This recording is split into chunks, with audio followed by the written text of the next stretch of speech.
All right, so the South Carolina 1st Congressional District race, people, continues to fly off the rails. And in fact, I don't know if this race was ever on the rails to begin with, so maybe off the rails is not the right expression. But the battle between incumbent Republican Congresswoman Nancy Mace and her challenger, former State Representative Katie Arrington, just a fireworks show, people. We've had endorsement drama last week when U.S. Congressman Joe Wilson jumped into this race, a decision he's probably thinking twice about after the crocodile pit that he walked through. We had drama with Mace getting heckled by a group of Low Country women in Beaufort last week. Prior to that, of course, we've had Katie Arrington, the Trump-endorsed challenger to Mace. She's been accused of practicing Satanism and attempting to mow her husband down with a vehicle. We actually looked into those allegations, and there's a kernel of legitimacy to that.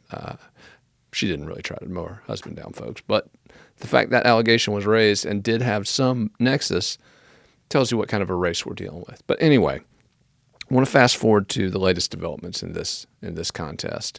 And it's a battle over marijuana again. And this is interesting because I thought both of these candidates were on board with decriminalizing marijuana. In fact, Katie Arrington, as recently as earlier this month, was criticizing Nancy Mace for not being consistent on this issue. Arrington, during her tenure in the South Carolina House of Representatives, wasn't necessarily a supporter of medical marijuana, but wasn't really an opponent either. And so it was interesting to see her come out hard this week against Nancy Mace on the pot issue. So what's at stake? Well, we've had a bunch of dueling test challenges. Katie Arrington has challenged Mace to take a drug test. Right, could I take a drug test?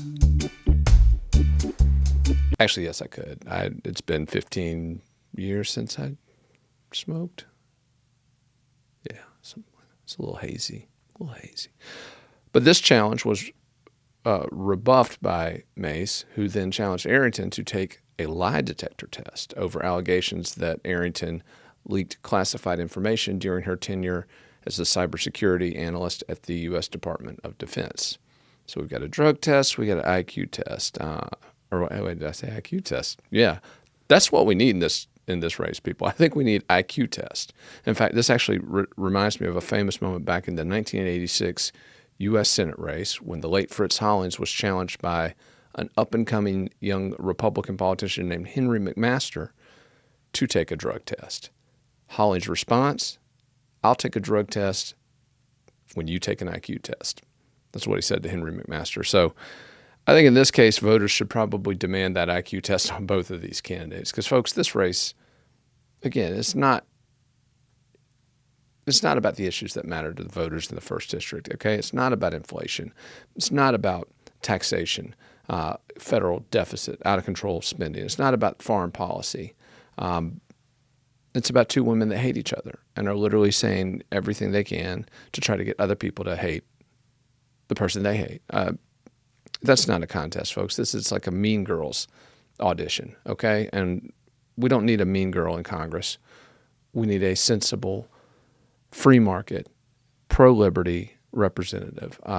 Right now, I'm not seeing that from either of these campaigns. And let's hope that as this race unfolds, we can get a little more substance into this debate. Don't get me wrong. I will take the clicks all day long. But if I'm a voter in the 1st District, this race is pretty disappointing.